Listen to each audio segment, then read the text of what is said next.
जय श्री कृष्ण मित्रों, राधे राधे। स्वागत है आपका आपके अपने YouTube चैनल व्रत कथा प्रभास में। मित्रों, कार्तिक मास में कुल 35 अध्याय हैं। तो आज की इस वीडियो में आप कार्तिक मास के 24वें एवं 25वें अध्याय के परम पावन व्रत कथा को श्रवण करेंगे। यह परम पावन व्रत कथा श्रवण करने मात्र से मनुष्य को भगवान श्री हरि विष्णु और माँ लक्ष्मी की कृपा प्राप्त होती है। ताइए एक बार प्रेम से माँ लक्ष्मी और भगवान श्री हरि विष्णु के चरणों को प्रणाम करते हुए एवं उनके परम पावन स्वरूप का ध्यान करते हुए कार्तिक मास की परम पावन कथा को श्रवण करते हैं। राजा पृथु कहते हैं कि हे मुनिश्रेष्ठ, आपने तुलसी के इतिहास, व्रत, महात्म्य के विषय में कहा। अब आप मुझ पर दया करके यह बताइए कि कार्तिक मास में अन्य किस वृक्ष का पूजन होता है और क्या और भी कोई देवता है जिनका कार्तिक मास में पूजन किया जाता है? अगर किया जाता है तो यह मुझे विस्तार पूर्वक बताने की कृपा कीजिए। नारद जी कहते हैं कि हे राजन, पूर्व काल की बात है। शाह पर्वत पर किरविकर में धर्मदत्त नामक एक विख्यात धर्मज्ञ ब्राह्मण रहते थे। एक दिन कार्तिक मास में भगवान श्री हरि विष्णु के समीप जागरण करने के लिए वो भगवान श्री हरि विष्णु के मंदिर की ओर चले। उसी समय एक पहर रात बाकी थी। भगवान के पूजन की सामग्री साथ में लेकर जा रहे थे। उन्होंने देखा कि मार्ग में एक अत्यंत भयंकर राक्षसी आ रही थी। संपूर्ण उसका शरीर महाभयंकर काला था।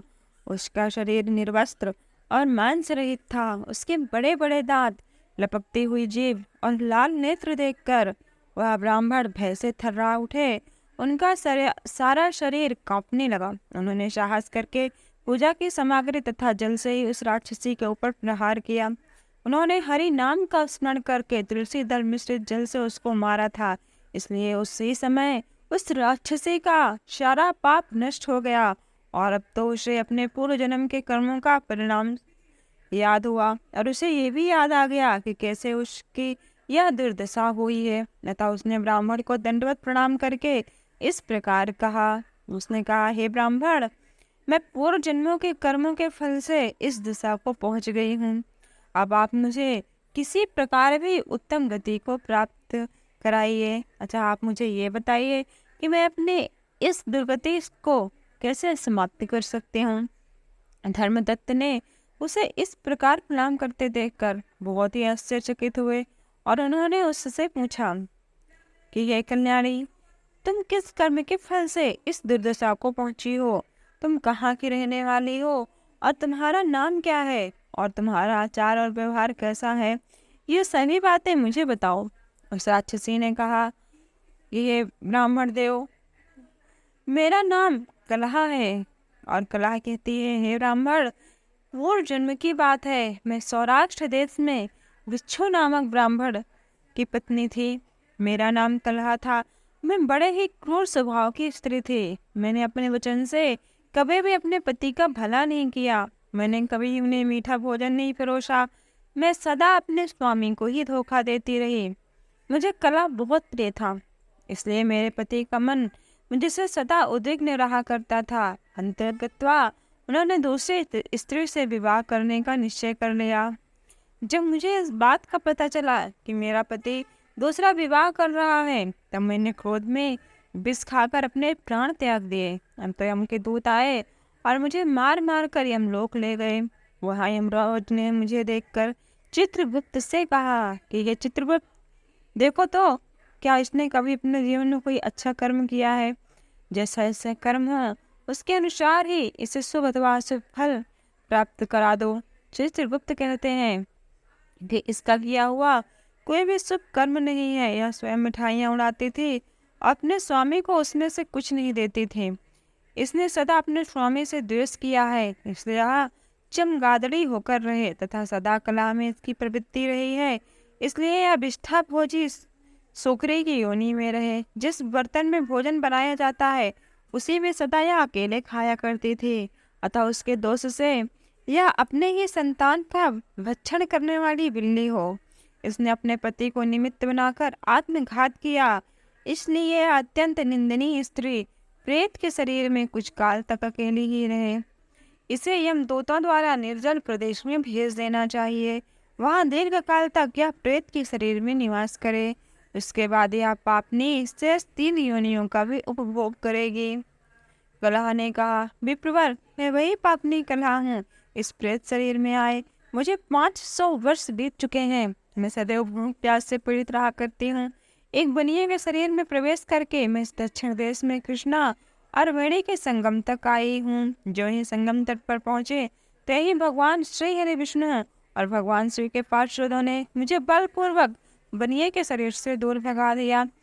तब से मैं भूख और का कष्ट सहन करती हुई इधर उधर घूम रही हूँ। इतने में ही मुझे आप दिखे और मैं आपके ऊपर झपट्टा मारी, परंतु आपके हाथ से तुलसी मिश्रित जल का संसर्ग पाकर मेरे सभी पातक नष्ट हो गए। हे दुष्श्रेष्ठ, अब आप ही कोई उपाय कीजिए और बताइए जिससे मेरे शरीर में और भविष्य में होने वाली भयंकर 3 योनियों से मुझे मुक्ति मिल जाए।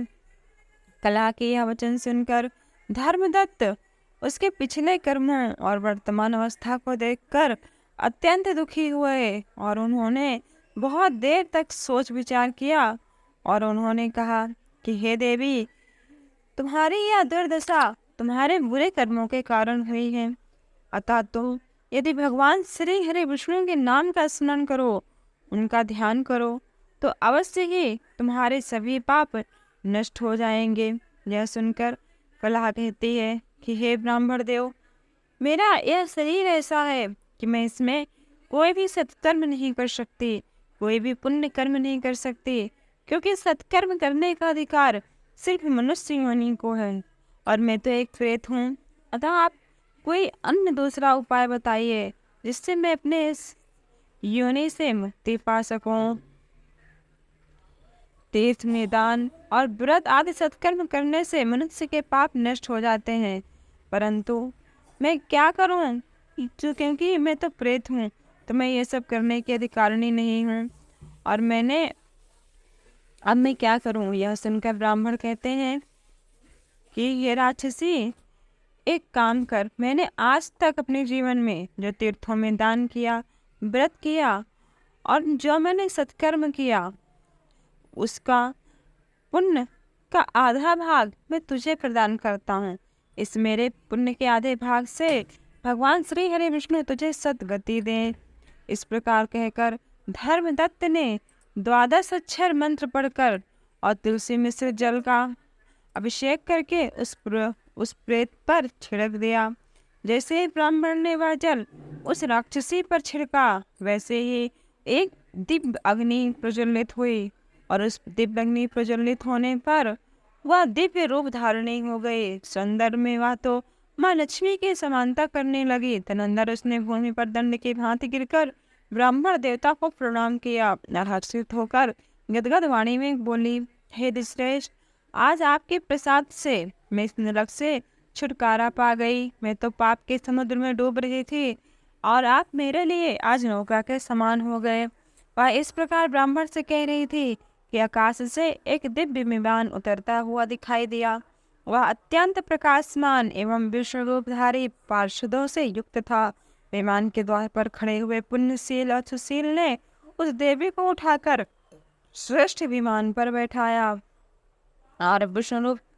तब ब्राह्मण ने बड़े ही आश्चर्य के साथ उस विमान को देखा और विष्णु रूप धारी पार्षदों को देखकर उन्होंने साष्टांग दंडवत किया।